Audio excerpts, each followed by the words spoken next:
Catherine, Nicole, Forte, the whole Yo, thing. Here we are. Buffie. Yes. Welcome to Blocking Together. How are you? How are you? It's good to see you. I am well. Thank you for asking. Yes, and we of course got to chitter chat before we hit that record button. But we're here. I'm so excited to host you on this in this space, and just love you so much. And I know whoever watches is gonna know why that is here in about 20 or so minutes. So, Kathy, you and I, we go back, way back, 2010. I got a tour of my new employment space at Starfire, and turning the corner around to your cubicle, there you were.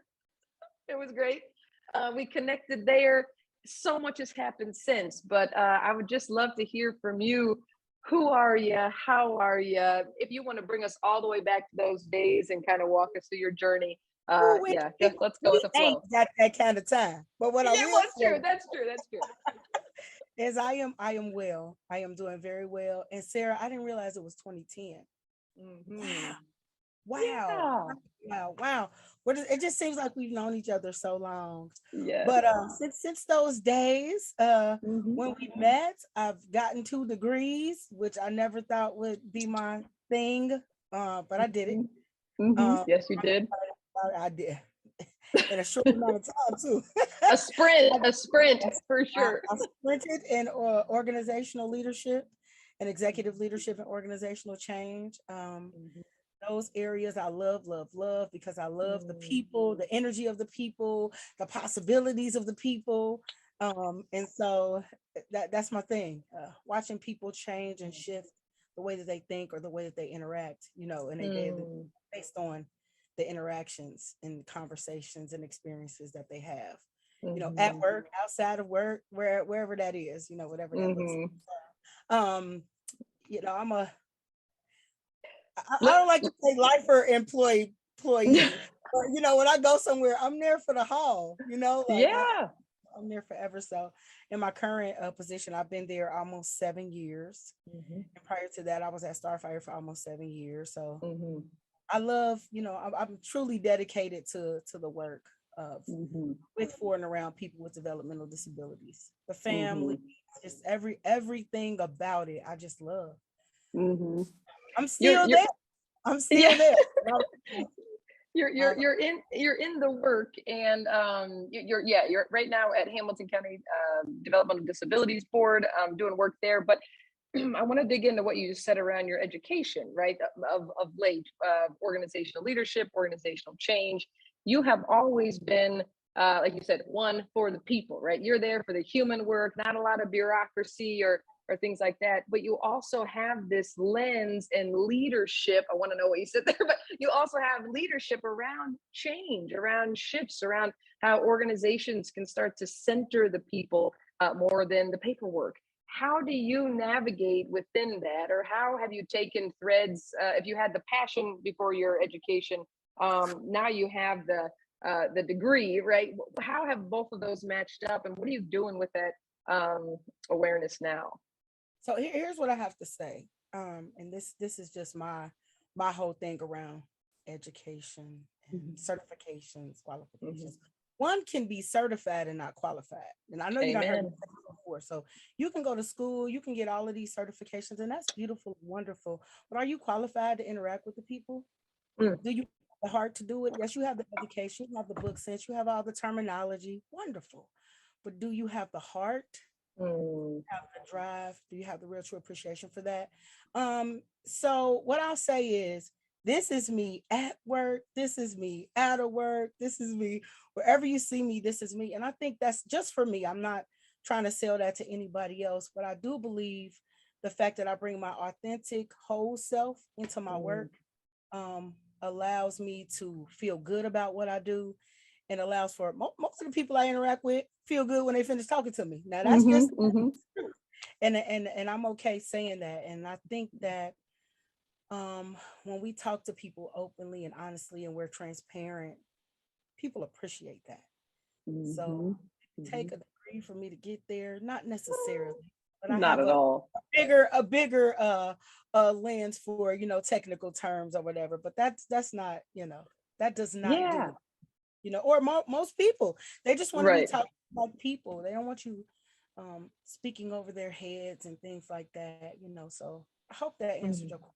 I just It does, and it's what I know about you as well, and it's what I know about this work. I just think you are now kind of uniquely positioned to bring those skills to other spaces, right? So you again, you're at Hamilton County DDS, but you also have skill sets and offerings that you provide other places. I know some work you've done with Soulbird has been really impactful for our upcoming programming around the trauma sensitive mindfulness program.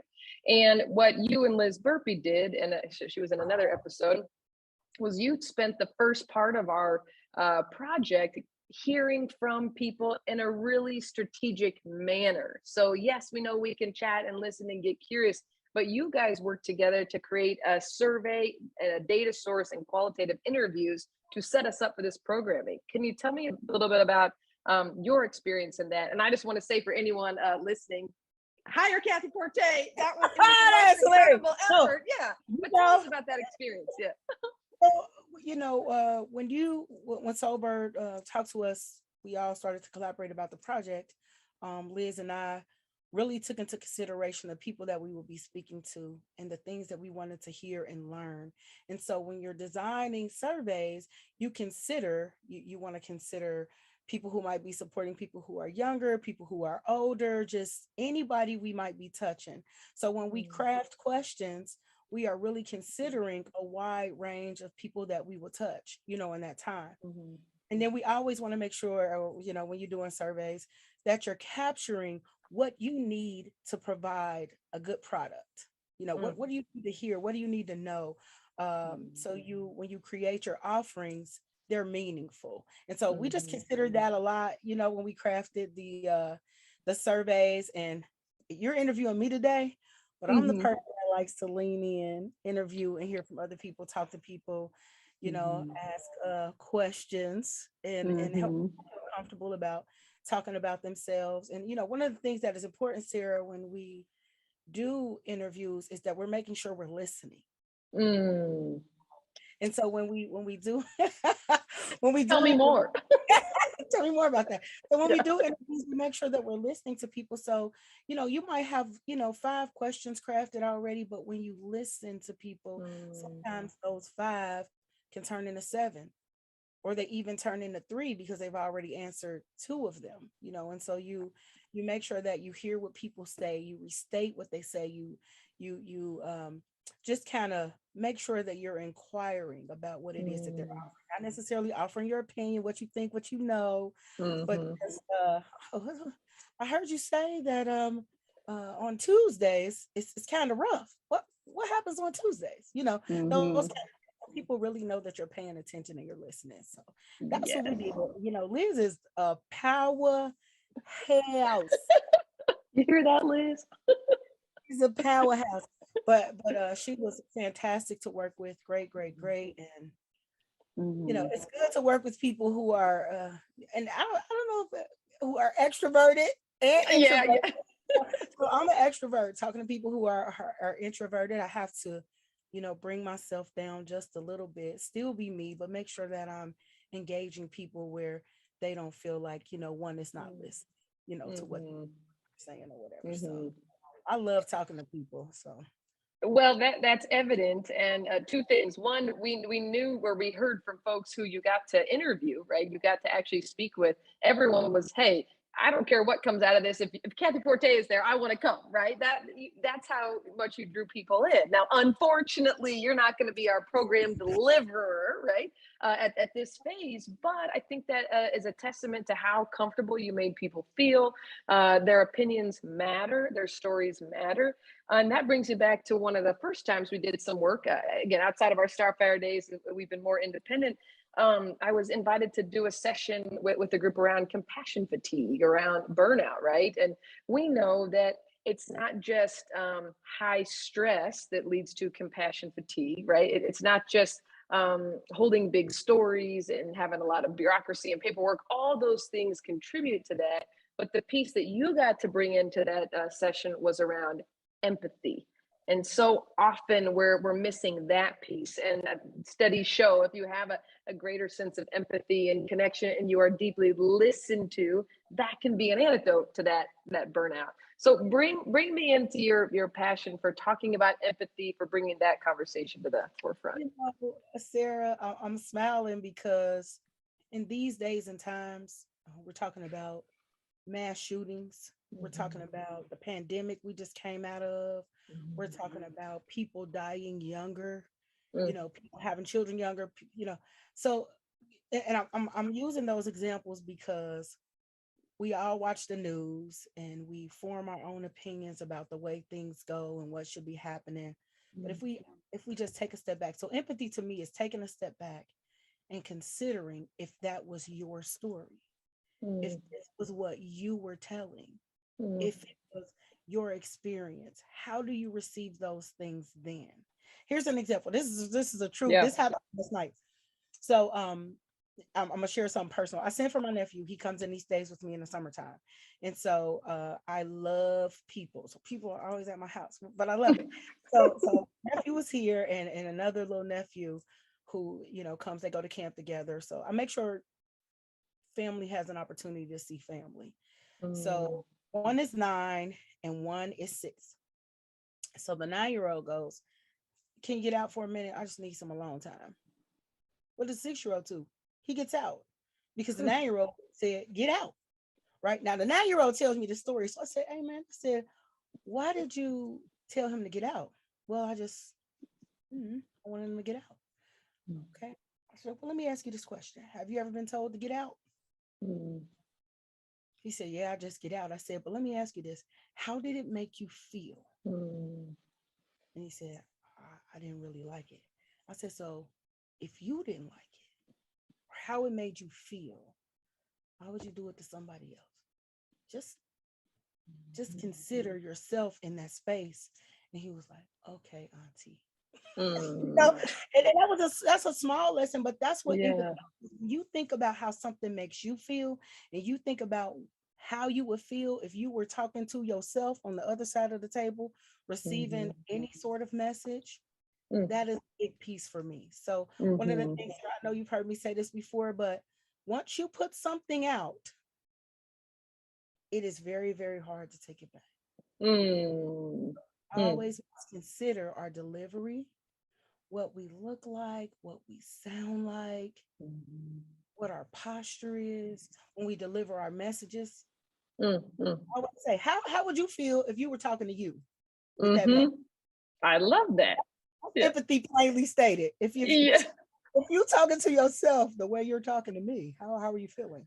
So that's what it is in a nutshell, in layman's terms. You can get into it's actually thinking about walking in someone else's shoes, but when we think about how our days go and how we in our days, if we just bring a little bit of empathy, a little bit of consideration how we might be receiving ourselves, that's something. Here's a quote for the people. Attitudes are contagious. Who is catching yours? Come on. What?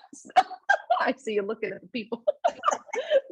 Listen, in that phrase and in the story about your nephew, what I didn't hear was stop it, knock it off. What's wrong with you? Power over. What I did hear was curiosity, a pause, right? So empathy isn't just what you're saying, it's how you're saying it. And I think that piece about curiosity is a thread we can pull over, because curiosity is where we get to make space for someone else's reality, someone else's experience. How do you bring curiosity and then this notion of storytelling and story listening into the work you do with families, with folks with disabilities, et cetera? How do you center those?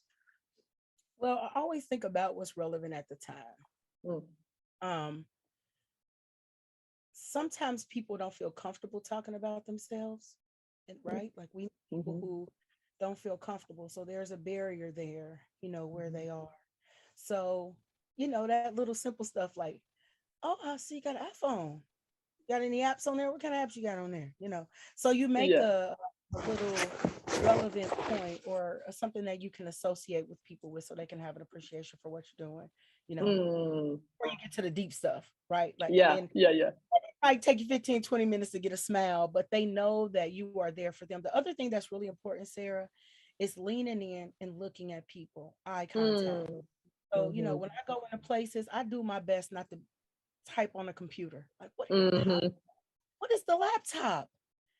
Ah, you know, at least in the beginning. And then Yeah. you say, hey, I'm going to pull my laptop out. I have to look in here to ask you a couple questions. Is that okay? Are you comfortable with that? Like, give them the Mm. power to say to you, I'm comfortable with that or I'm not, you know. So Mhm. those are some of the things that I do. Yes, there are pieces of our work that we have to do, but do we have to do them in the time when we're talking to people? No. Mhm. Mm, mm, mm. That can come a little later as far as documentation, recording, you know, things of that nature. Mhm. But when we talk to people and we're trying to build any type of relationship, whether it's business, whether it's personal, respectful, Mhm. Mhm. relationships with people, looking at them, making sure that they know it is their time. You are there for them, and Mhm. give the power over to them about how it goes. Are you comfortable Mhm. talking about that? Well, yeah, sure. Mm, You mm. know, not. I have to ask one thing I do. There are some questions I have to ask in my work that, you know, get a little nosy, and so I'll say, Yeah. I want to say this before I get here. You know, these questions are required, if you will. Like I have to ask them, and I hope, you know, if you feel uncomfortable, you just tell me that. But I'm only asking this so I can make sure we get you what you need, right? And so this Mhm. is about you. It's not about me. I want Mm, to. mm. This is for you. I just be honest with me. It's fine, whatever that is, you know. And most people are like, okay. Well, they say okay because you really mean that, you know, and I think that's one of those things that I've kind of found hard to teach or I can model it, I can show it, but these things, yeah, you know, I'm in the field of trauma informed and trauma responsive care, and sometimes I think we make it so technical, we forget about the human element and these little nuances that you're sharing. Kathy Forte is trauma informed, but not because you've had education poured into you, because it's a way of being that you bring. And I think, like you said, tone of voice, talking to people at their age, right? Have instead of that sing-songy child voice that so many people with disabilities are confronted with. Those little prefaces, like in between, you know, hey, I have to ask this question, or I have to do this paperwork. Those types of things, I think we should be teaching people if they don't have those skills. But how did that come to be for you, that this is just how you are in the world, that no matter who you're talking to, ability or disability, whatever it is, you just show up fully yourself? Yeah, go ahead. I can see it jumping a bit. I just wanted to say, you know, I do believe it's God given. I do Mm-hmm, believe that mm-hmm, it's a thing that I didn't have to work for. I don't know mm-hmm, how else to explain it. I would like to honor my parents and, you know, how I was raised, and have an mm-hmm, opportunity to have family meetings. So we're gonna talk, mm-hmm. you know, so we Right. have Yeah, yeah, yeah. these opportunities to express ourselves, which I'm not sure everybody gets, you know, Yeah. growing up, but that I'm sure that definitely had a lot to do with, you know, who I am and who I've Mm-hmm. be. But I do believe that people can be, at least I believe, people can be coached into these things. But Mm-hmm. the thing is that everyone who is genuinely going to step in these spaces has to be comfortable with being self-aware. And that's Mm-hmm. one of the big pieces, I think, Sarah. We Mm-hmm. spend so much time in our lives being told what we're supposed to do, what we're not supposed to do, and I think some people internalize all of those things and don't, you know, create a good level of self-awareness. And it's as Mm-hmm. long as you know who you are, and you know, honoring yourself so you can, Mm-hmm. you know, reflect that in your work and in your energy. I think that's Mm-hmm. important. Uh Absolutely. Well, not only you think it's important, but this notion of coaching, right? You support people in and how to bring that to the surface, right? So I said, a minute ago, I feel like I have a hard time teaching some of these things sometimes, but maybe that's not the lane that they're supposed to be in. It really is about mentorship, connection, and coaching. Yeah. You have other skills outside of your 9 to 5 per se, or you have other ventures that you're leaning into. Tell me how your coaching has been supported in these other spaces. And I'm going to give you a chance to name. I've got this thing written down, but tell me about gifted determination and purpose for living. Purpose for living. So gifted determination is the name of Kathy Forte's LLC, and gifted determination is going to be it is designed to engage the community in all sorts of engagement opportunities, ways. I'm gifted determination is designed to focus on consulting if necessary, designing surveys and doing things like that, interviews, or coming to talk to people about empathy if they need to hear, a good 2-hour session on that. One can, can engage in that. I'm looking up in the sky because I have a neighbor who pushed me to go to school in the last 5 years. And one of the things that we are paying attention to is the lack of support community members have during loss of family members. Like, people don't know which way to go. So gifted determination may have a little bit of facilitation of final arrangements. But purpose for living is designed to support youth. I want to get to these young women in the community. Oh, listen. Nice. Yeah, go ahead. Talk about helping young women understand their worth. I'm talking about young teenagers, even young girls, maybe 10 and up. A little bit of coaching, some experiences, some offerings and social spaces and supportive educational spaces if they need it, to just help them learn and grow, where there's a deficit, or if mama's like, I cannot talk to her anymore, I need some help, that's what purpose for living will be. So we want to encourage our young folks to move up. I might be able to get a man on there, but right now I'm speaking specifically to women because I'm a woman. Okay. Okay. I am not a man. I cannot, I just want to know your limits. Here. I don't know. Some stuff about it, I don't know. But I can tell you about being a woman. Wow. So that's beautiful. And church. I'm in church, 2 social organizations, the PTA at the school, the long range planning committee for the school district. I'm all over the place, but I love it. Your dance card is full. I'm lucky to have grabbed you for this time. But we won't talk about how many miles I've crossed today. I'm sure. We know Fridays is your early day, so early off day. That's crazy. Yeah, exactly. Kathy, there's something you just said with women, girls, young girls that you said you want to support and coach. So often, these days, I think we use this word resilience. It's kind of a buzzword. People are talking about it a lot. And it's, I believe, been a little bit misinterpreted to overemphasize grit. Keep being strong, keep being tough. And I think that does a disservice to human beings, that's what we want to emphasize, this power over orientation.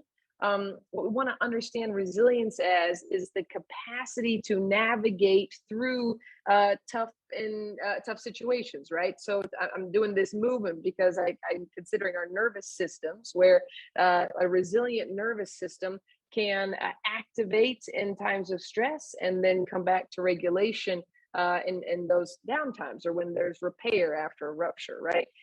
It sounds like building into these women's self-esteem, that's going to be building that resilient space. So I'm just curious for your own, if you want to take me a little more personal, where has resilience come in to play in your life as you've been able to navigate the ups and downs? Not around grit, but around your capacity to keep showing up with your full heart and your full self. Where does that come from for you?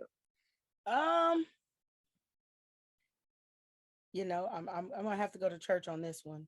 Mm, My belief in the Lord and Savior Jesus Christ. But I will say mhm, this: I have suffered trauma, uh, domestic mhm, violence trauma, and shocking, if you will. mhm, And my resilience has been um, being a little vulnerable in my self mm, awareness. Because I'm a strong Black woman and I can do it and I can get it and I can mm, go. But there are times in pockets when there is sadness and there is hurt and there is I just need a minute. And I think that we have to get ourselves to a place where we offer ourselves grace to take mm, that time and to be in those moments, but just know it's a moment, right? Like you get up, mm, you got the moment where you shower, so it's okay to have a moment where you cry. A moment where mm, you go to the restroom, so it's okay to have a moment where you like, I'm gonna take a couple extra sip of this water before I move on mhm, to the next thing. And I hope mhm, that's what you're speaking about, Sarah, because when we think about the experiences that we have in our life and how sometimes they can be defining moments, mm, if we don't mhm, take time to kind of reflect on them and say, okay, I had that, but I can mhm, do that, mhm. but I might have another moment. I Yeah. can come back, but I might have another moment. And it's okay to have moments Mhm. all Yes. day, all day. I love telling these little pockets of Mhm. stories all Right, right. day. We have moments of change Mm, mm, mm. Come on. all day. All day we have moments of change. We get up and we shift out of pajamas Mm. into no clothes. It's Mhm. true, right? We got to shift to the next. I'm Yep. just talking about it's constant, right? So we Yeah. get up in Yeah. the morning, we freshen up, we Mhm. change clothes. We might change shoes in a day because we might have taken a walk or a bike ride Mm. or shoes 2-3 times a day, Mhm. clothes at least twice a day for most of us. Hair, Mhm. we change Mhm. our hair, so I'm saying all of our days, everybody's day is changed. Mm. Is Mhm. changed. And if sometimes we could maybe make that affiliation or association, with people about, hey, that might be big, but if you compare it, we change all Mm. day. We Mm. change all day. So it's all right to Mhm. have a little shift. It's all right Mhm. to have a little shift because we're Mhm. shifting all Mm. day. Everything is fluid. Everything we do moves. It was Mhm. sunny this morning. I had my sunglasses on when I left. It's raining now. Mhm. Mhm. I I'm just love talking it. about. No, I'm just I talking know. about that. you're How does you're you're, all talk, you're talking about change. You're talking about self-awareness, and it sounds a little bit like other awareness, knowing that these changes do happen over time, and that if we have the capacity to shift within those, that doesn't just go away, and we can right. nurture that, right? We can pour into ourselves, we can pour into one another. And I really love how you connected vulnerability as a resilience factor, right? Your capacity to be vulnerable and to name, hey, I don't have it right now. I do need that pause. I think it's really powerful. And I think it gives all of us permission to take that break when we need and not just perpetuate this power through orientation. Really, And yeah. what we know, Sarah, is that sometimes people have to be coached, Mm, taught, supported mm-hmm, in those spaces because for whatever reason, they don't believe that's natural. And it is. mm, mm-hmm, And I yeah. downplay all of that to changing clothes and shoes. But the truth of the matter is, it's constant in everything we do. And it's okay. Mm-hmm, We have mm-hmm, to be able to. I think I'm saying we have to, but what I'm saying is helping people get to a place where they understand it's natural. mm, mm, mm, yeah. Right? Part of life. Part of life, part of the sun Mm-hmm, going up and the sun going down, mm-hmm, the sun shining or the rain falling. It's part of. mm-hmm, And I mm-hmm, think that, what's presented to people is this is what we hear in my culture. Put your big girl panties on and go ahead. mm-hmm, mm-hmm. They don't fit today. Yeah. you Got my know, big and girl's panties. I'm I making got my jokes big girl about it, but panties on. it is. It is. And so how do we get to a place Yeah. where we are supporting people in their moments or, Mm. humans? Yes. Like, you know, Mm-hmm. one of the things I live by, and I know I'm jumping all over the place, but you never know how you can make or break a person's day. Mhm. Mhm. You don't know what that person experienced before they walked past you. Mhm. So I'm big on eye contact all day long, wherever I am, getting out of my car, walking in the store. I'm not looking down. I'm paying attention to the people around me. And there's a universal thing, this. You don't even Mhm. have to open your mouth. It happens all Yeah. the time. Yeah. But those things, those moments, and sometimes they open the doors for you to be like, "Hey, how you doing?" And they slow up a little bit. You're like, "Hey, how you doing?" And you have a whole conversation with people you don't know. But that could make or break a person, a Mhm. situation, just by being You're nice. nice, and your capacity for presence. I think that's one of the gifts you really have. You're very present with people. You just named you're present with your surroundings. Yeah, One of the things I have written in my notebook here is you have Kathy to know. keep. Yeah, I do have a notebook. Yeah. Kathy keeps it real, right? And I don't mean to just be silly with that phrase. I think there's so much value. So many people show up with the mask on, or they keep that professional boundary, but oftentimes that professionalism over personalism gets in the way and can create more ruptures. um, you keep it real, you show up with your full self, and you invite other people's full self into the space. How has that worked in your favor as you navigate your career, your life, all your other comings and goings?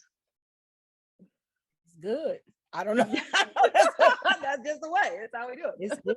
It's Yeah, good. yeah. But I think that people putting up a mask or barriers again speaks back to people's self-awareness and how Mm. they feel, and being comfortable with who they are.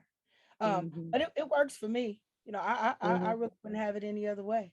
I Mhm. think that I'm grateful to be able to be this, her, you know, Mhm. all day. I like to talk Mhm. about myself, and I talk about myself in third person all the time. Yeah. She can do that. She does She is that. you. She, Oh, I love but it. yeah, I think it makes me feel good about experiences. Like I'm talking Mm. about what I bring into a room, what I get out of the room. Uh, Mhm. Mhm. COVID in the beginning almost killed me Oh, because yeah. I love being around people, just the energy, whatever that looks like. When you walk into the Mhm. office, when you leave, when you get in the car, driving down the street, all of that stuff feeds Yeah. me, fuels me. And Yes. so the thought of having to be at home working, I was like, oh, Not gonna work for you. I'm not gonna make it. I'm not gonna be able to do it. I learned to embrace. I learned to clock out and go for a walk. Mhm. Come Mhm. back. It helped my health a little bit Mhm. actually, because I had to make myself move. Because I Mhm. didn't have to get up in the morning and go anywhere and walk the office, walkway or whatever. It was like, yes, Mhm. this corner and me, Here we are. it's us. And Yeah. maybe 20, 30 steps to the kitchen and back. It's it wasn't Sure. so I enjoy it. It feeds me, it fuels me. And so Mhm. what the pandemic forced me to do was find other ways to feed that. I had to learn Mhm. how to use Zoom Yeah, well, you're rocking it. You're killing it right and now. and Google Meet and all kind Mhm. of stuff. Like, what computer? Yeah. Where are the Call me on the humans? phone. Right. Yeah, Where yeah, are yeah. the humans? Where's my hug? Where's my high five? Where's Yes. my fist bump? Yeah. The Yeah. elbow. I just, so it's not just my offerings, it's my receivings as well. Mhm. Mm. I get from it also. Positive, Mhm. negative, all of it. I love it Mhm. all. Everything about it. Mhm. Everything. Well, you almost didn't make it through that introversion experiment. You did make it. We're glad you did. Where can we find you? Where can folks find Kathy Forte into Well, the future as you keep walking with us? well, we have email addresses and things like Yeah. that. They can look me up on Soulbird. Yes. Yes. I'm out in the streets. Morning Star Missionary Baptist Church, There 222 you are. Oak Street. Love it. I'm at the PTA over here in Finneytown. Come join us. I'm always moving. I'm always moving. Uh, But Gifted Determination LLC, keep a listen out, eye out. Purposeful nice.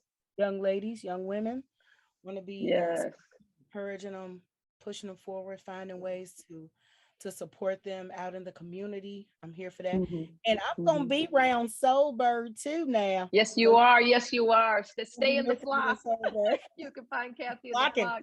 I'll be in the Yes. flock. That's right. Yes. That's I correct. love it.